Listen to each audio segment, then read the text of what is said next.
Perkenalkan, nama saya Danang Damar Binanto dari batch 9 Continuation. Saya akan mempresentasikan tugas final untuk course Introduction to Probabilities. Judul yang saya ambil adalah terkait APBN atau Anggaran Pendapatan dan Belanja Negara untuk tahun 2022 dalam rangka penyelenggaraan pemerintahan daerah. Saya ambil ini karena kebetulan saya bekerja di Kementerian Keuangan dan salah satu tusi di Kementerian Keuangan adalah terkait dengan APBN. APBN atau Anggaran Pendapatan dan Belanja Negara itu merupakan satu perencanaan pemerintah untuk menganggarkan pendapatan dan belanja untuk 1 tahun ke depan. Nah, di dalamnya ada pos yang namanya adalah transfer pemerintah pusat untuk pemerintah daerah. Tujuannya adalah untuk meringankan pemerintah daerah dalam merealisasikan pemerintahan daerah seperti untuk pembiayaan pembangunan, pembayaran gaji para ASN di daerah, ataupun pembiayaan lain untuk sifatnya untuk kesejahteraan masyarakat Indonesia.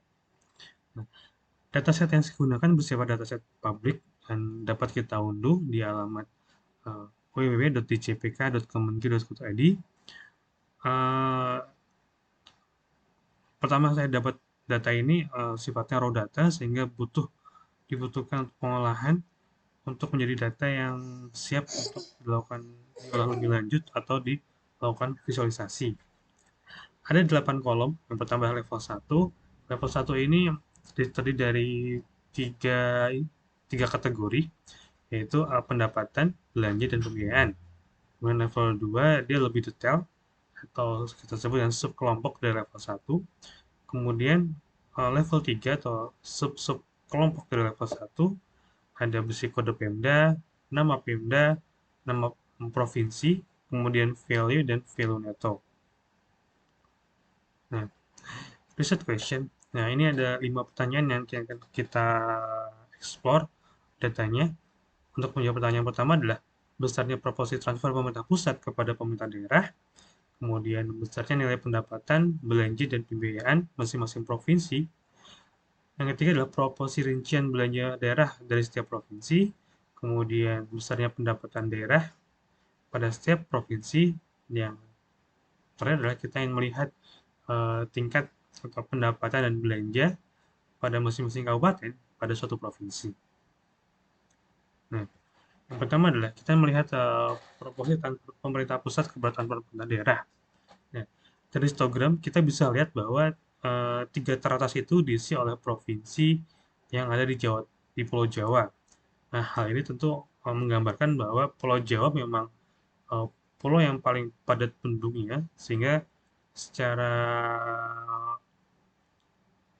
logika bahwa pemerintah daerah tentu membutuhkan dana yang besar untuk menegakkan pemerintahan daerah untuk mensejahterakan rakyatnya, sehingga wajar jika tiga provinsi di Pulau Jawa menjadi uh, provinsi paling banyak menerima dana dari pemerintah pusat dalam bentuk transfer ke daerah.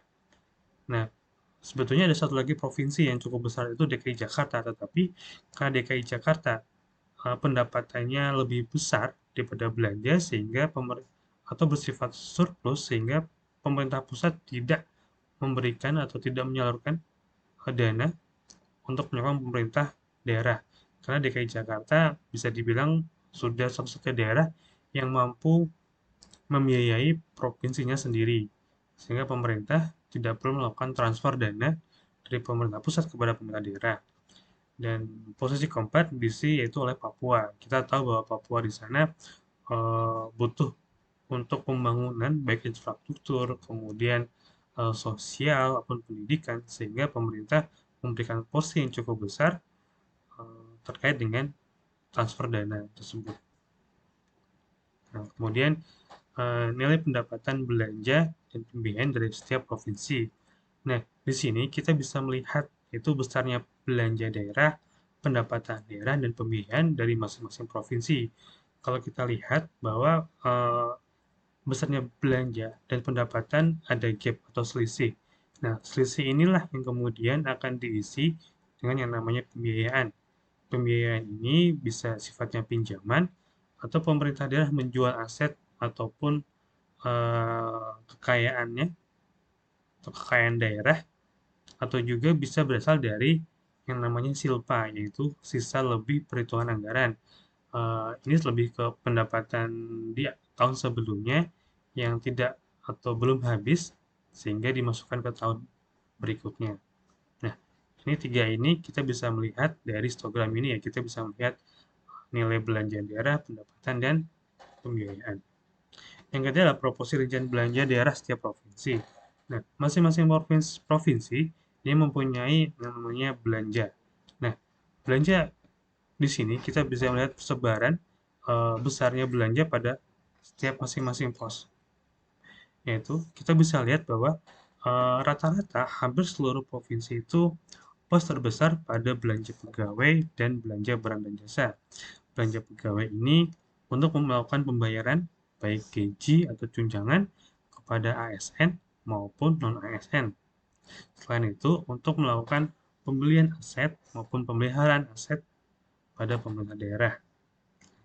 Yang ketiga adalah kita lihat pendapatan dari masing-masing daerah. Nah,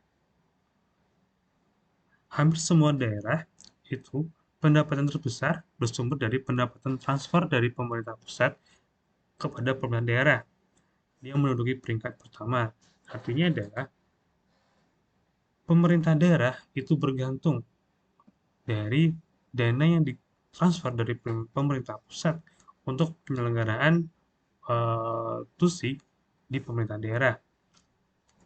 Nah, hal ini artinya adalah pemerintah pusat mempunyai peran yang sangat besar dalam rangka penyelenggaraan pemerintah daerah, atau pemerintah daerah itu sebetulnya sangat tergantung sebetulnya atas pendapatan yang bersumber dari transfer pemerintah daerah. Dan yang terakhir, kita ingin melihat persebaran dalam bentuk scatter plot untuk masing-masing kabupaten, yaitu pendapatan daerah dan belanja daerah dalam satu provinsi. Contohnya ini adalah di provinsi Aceh, ya ternyata Kabupaten Aceh Utara itu mempunyai belanja daerah paling tinggi dan pendapatan paling tinggi. Sedangkan yang paling kecil adalah Kota Sabang. Dia mempunyai pendapatan paling rendah dan belanja paling rendah. Nah, lalu apa kesimpulan yang bisa kita ambil? Yang pertama adalah Provinsi di Pulau Jawa mendapatkan porsi transfer dari APBN yang paling tinggi dibandingkan provinsi-provinsi lain di Indonesia. Mengingat Pulau Jawa menjadi pulau terpadat di Indonesia sehingga pembiayaan dalam menjalankan pemerintahan daerah memerlukan pembiayaan yang besar. Yang kedua, transfer pemerintah pusat kepada pemerintah daerah merupakan sumber pendapatan terbesar dalam APBD pemerintah daerah, sehingga terlihat peran penting pemerintah pusat dalam penyelenggaraan pemerintahan daerah. Sehingga secara mandiri, pemerintah daerah sebetulnya belum dapat menjalankan roda pemerintahan dengan pendapatan yang berasal dari daerah tersebut.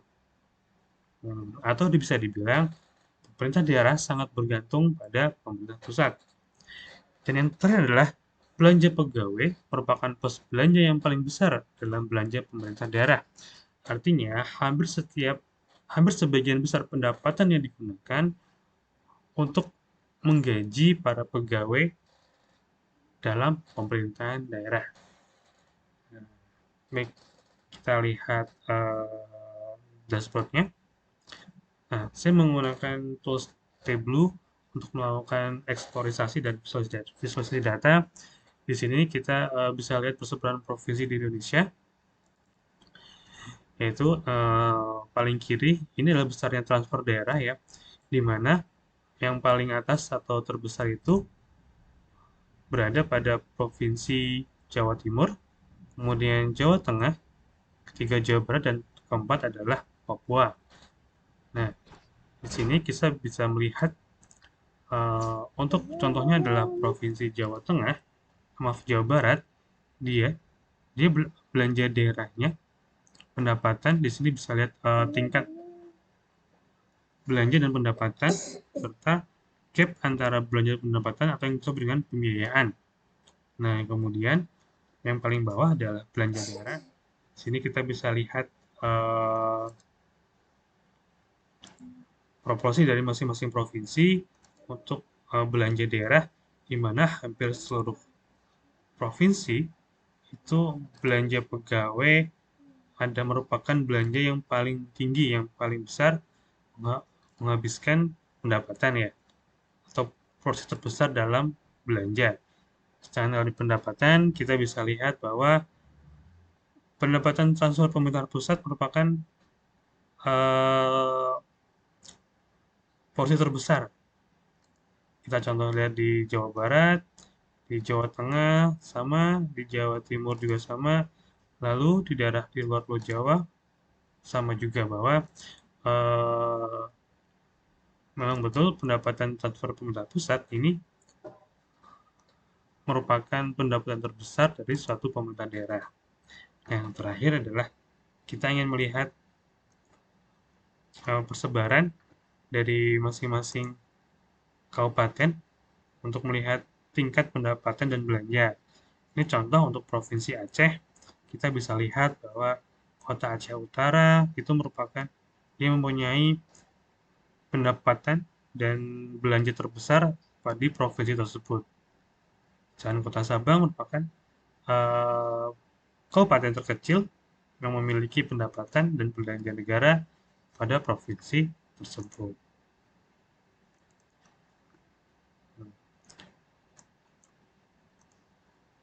Baik, itu yang dapat saya sampaikan untuk final project tugas data visualization. Terima kasih banyak.